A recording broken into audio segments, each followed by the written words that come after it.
What's up, guys? Welcome to this.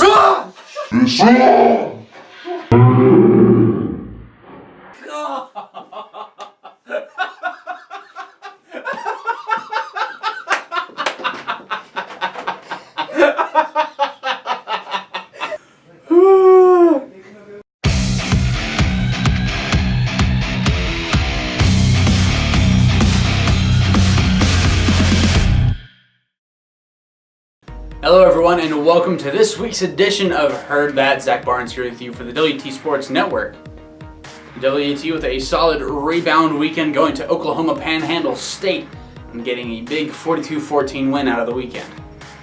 Both Ben Arbuckle and Junior Palme with career highs on that Saturday, with Ben Arbuckle throwing for 6 touchdowns for those going to Junior Palme. That's really exciting for him. I thought he did a good job. I thought, after probably the first 2 series where it looked like he kind of caught his breath a little bit and was able to play and breathe at the same time, I thought he really did a good job. And that's what we were joking around about yesterday. Was I don't think we had one drop yesterday. I thought he threw a bunch of balls that were really easy to catch and a lot of completions out there. And what he did a really good job is once the game started rolling, he started handling the checks and getting us in some right plays and getting us out of some bad plays and really just being successful at some of that small stuff that really helped him. He's the biggest guy out there, which everybody can see, and so he does get some mismatches on some of those DBs and safeties and stuff like that. And his physicality, his good hands, understanding how to get leverage on some guys is really neat to see. Well, that was our whole goal. That was our big thing going into the week was, and we've been talking about it probably for the last 4 weeks, was try to put a whole game together in all 3 phases and come back out at halftime and play a good third quarter. We hadn't been doing that lately, so it was neat to see. What I really liked was just the consistency in all 3 phases. I thought we did a good job in that, and just the level and attention to detail that's what we needed, and it was pleased to see. Up next, the Buffs will be back at home and they will see Midwestern State in a game that counts for the Highway 287 Challenge. Big thing with these guys is they're not making any mistakes on defense. Rich Renner's done a great job with those guys. They're not making any mistakes on defense. Kind of a bend don't break type situation, playing really good football once you get inside the red zone goal line area, creating turnovers. And offensively, I think it's just a little bit different team. You're seeing a guy that's forcing the ball downfield. He's got 3 really good receivers that can get downfield and go. You're looking at all their comebacks were, 3 or 4 plays in 25, 30 seconds, stuff like that, So it's not like they're nickeling and diming you and, using the quarterback to run the bunch anymore. They're throwing the ball downfield to get what they want. And so, I think the thing is they're living a lot on what they did last year too. You're seeing a team with a lot of confidence. They're not afraid when they're behind. They're able to come back and they're really not scared when you make a run at them either. They hold their ground and do a good job. And so, they're really deserving of their ranking. They really are. I watch them on tape, and they're as good as any of the teams we've played in the playoffs the last 10 years here. And so I think you just got to keep looking at them and find a way to, bend them up and break them in some form or fashion. Lady Buff volleyball looking to return home after this last week. First on Friday, they went to see Texas A&M Commerce, ended up losing that one in 4 sets. But after that, on Saturday, the Lady Buffs rebounded in a big 5-set thriller against Texas Women's. And then last night, Lady Buffs went to Portales as they saw the Greyhounds of Eastern New Mexico and ended up losing that one in 3 sets. I will say a little shout out to a freshman of ours, Lindsay Smith. We actually had a starter go down against TWU, and Lindsay hasn't played all year, but because she goes about her business the right way, and the kids that have been hurt are more of our emotional leader type kids, so we're lacking that. We put her out on the court, and we always have a saying, like, the ball finds the lazy person, you know what I mean? Like, the game's happening, and then that ball's going to find the one person taking the play off. She was just getting rewarded for her effort. She was amazing. She's the biggest reason we won that game. So it's cool to see all the other girls, see someone that's not as talented as some other players get in and get rewarded with victory. But I was really happy for her because she's getting reinforced that that's the right way of going about her business.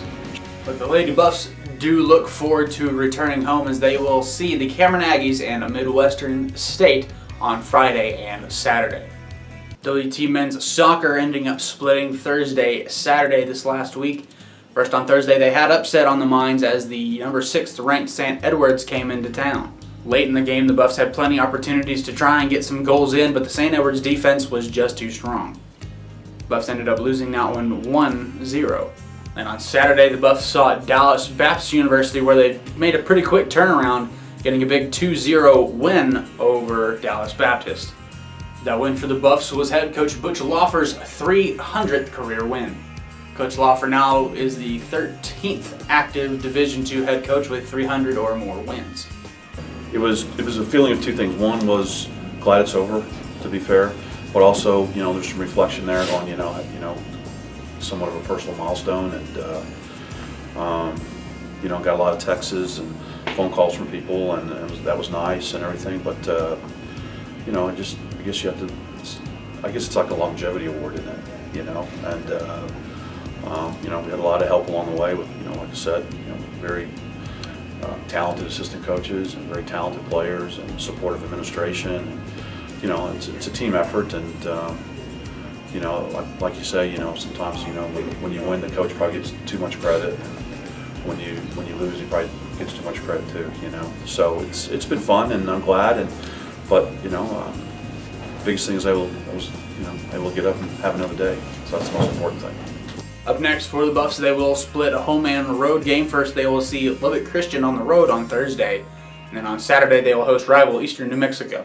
The biggest thing, a little concern, is just the fatigue. I think we might be a little leggy right now and stuff like that. So, just talk to the players to see how they feel. Maybe cut back a little bit on the practice time next couple days. And we did that going into the St. Edward's game, and I thought we played brilliant, and just couldn't get the goal. And just make sure we're fresh and stuff, because it's been a long season, and they've trained really hard, and especially that back four has played a lot of minutes, and you could just see a little bit against the Dallas Baptist game that just the fatigue was there a little bit, and just mistiming things and things like that. So you can see that they're kind of knackered. So I just want to make sure that we're fresh, and because I don't think motivation is going to be an issue about getting ready to play down there. That's for sure.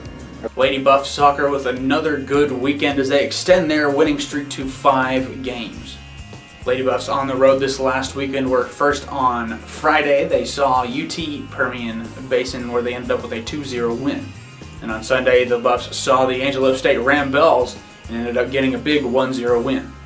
Coming up this weekend, Lady Buffs with a big homestand, as they will see the number 21 ranked Texas A&M Commerce in a big conference game, as well as Texas Women's on Sunday. Finally, both men's and women's cross country will be busy this weekend, as they will head down to Commerce on Saturday for the LSC Championship. I'm super excited about this group of girls. They're freshmen. A lot of them come from very successful programs, so to be able to put them on the line and feel, from a coaching standpoint, very confident about going in, I feel good about this group of girls. This freshmen, they've done everything I've asked them to do. And then Caitlin, of course, our lone upperclassman, she's done great in her leadership as well. So as far as confidence level, the girls are ready, and they're mentally ready as well. We got a lot of confidence right now. Training's been going great. We're relatively healthy. I am going to sit a couple guys, 1 or 2 guys this week, let them rest up for regionals. I still think we have the firepower up front to win the conference meet, despite being a little shorthanded. But I think that's what we got to do for the long-term goal. And everyone's pretty amped to get in LSC and run against some of the LSC teams. We actually haven't seen one LSC team. Our full squad hasn't seen one LSC team this year, so they're pretty excited to see these guys and go head-to-head. Buff fans, don't forget to keep up with all latest news for your favorite Buff and Lady Buff sports. Head to GoBuffsGo.com and come back every Wednesday for each episode of Heard That. Again, for the WT Sports Network, I'm Zach Barnes, and we will see you next week.